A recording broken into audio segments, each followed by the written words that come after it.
Banyak-banyak filter. Yang ni antara filter paling aku enjoy aku mainan untuk anime. So jom kita cipta family kita versi anime. Kita tengok siapa mak aku, siapa papa aku, siapa adik aku. Let's go. Okay.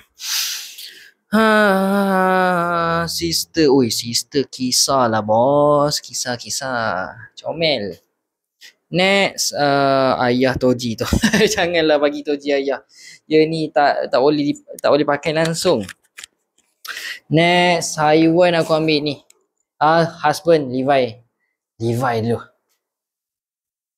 Next, brother Kageyama. Uncle aku ambil Temari. Tak mau mak Temari. Zebird. Okay, Luna dulu. Haiwan peliharaan. Next, okay. Maui Makima. Aunty comel aunty oh. Tak apa Makima. Makima waifu bye. Walaupun ada sisi gelap dia. Erwin, ayahku Erwin. Sasageo. Uncle Gyu Sunade lah bos. Aunty aku Sunade. Siapa je yang tak nak kan? Alamak. Aku tak kenal dua karakter ni, so aku pilih dia ni lah uncle. Last aku dapat, brother Itachi, my boss. Okay tak family aku ni? Abang Itachi, makcik Tsunade, tu husband aku, Levi, bye.